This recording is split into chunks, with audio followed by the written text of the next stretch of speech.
Good morning, doctors. Welcome again. Today we are going to discuss about Gitelman syndrome. This is an autosomal recessive disorder, and there is involvement defect in DCT, distal convoluted tubule, and TRP. TRP, some people like to work for TRP. So remember in this way, and M6, M for magnesium. There is hypomagnesemia here. So DCT works at reabsorption of sodium chloride and water when there is a defect in Gitelman syndrome. So there is excess excretion of sodium chloride and water because there is no reabsorption occur due to there is a defect. And TRP M6 is responsible for absorption of magnesium, so it's also defective. So there is no absorption and excretion in urine magnesium. Defect in both co-transport DCT and TRPM6 here. So guys, let's discuss what was happened. Salt wasting, hallmark feature for tubular damage, and polyuria also here. And there is a, if there is hematuria in such syndrome, there is no hematuria, but hallmark feature for glomerulus damage, that is hematuria. When fetal age, ANC, antenatal care, when fetus inside a mother, then there is polyhydramnios, and we find excess urine excretion by fetus due to this disorder, and 80% of urine in amniotic fluid. Okay, failure to thrive means he can't able to gain a good amount of weight. Okay, why? Because there is excess urination, electrolyte disturbance, he is malnourished due to this.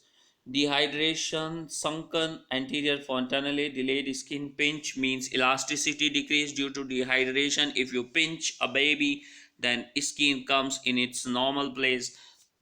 Take time. Elasticity loses. Diaper change frequency very high because excess urination. Here decrease in GFR, which increases the renin, increases the aldosterone. So this is known as secondary aldosteronism, and which causes increase in hypokalemia, because there is the aldosterone work is to reabsorb salt and water, but here excretion is so high, so it can't able to work properly. So there is hypokalemia due to aldosterone. Sluggish moro reflex and poor cry, it is mainly due to decreased potassium. Hypokalemia, urinary loss, H plus ion causes metabolic alkalosis, or we can say hypokalemic alkalosis here due to H plus ion loss in water. Magnesium wasting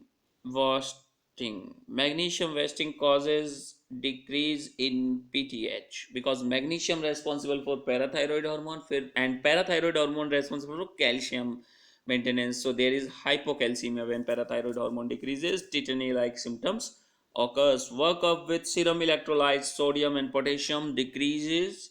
Urinary osmolality low. 24-hour urinary chloride increase because urine electrolytes are excreted so highly.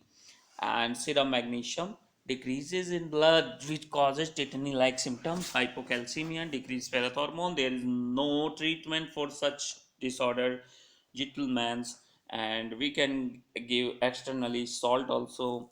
Thiazide toxicity also causes magnesium, hypomagnesemia, hypokalemia, same like Gitelman's features. Okay guys, I hope it's very much clear for you, and soon today I am going to bring Hindi version of this lecture also.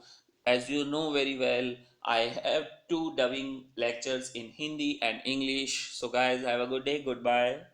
And today I am going to come with Bartter syndrome.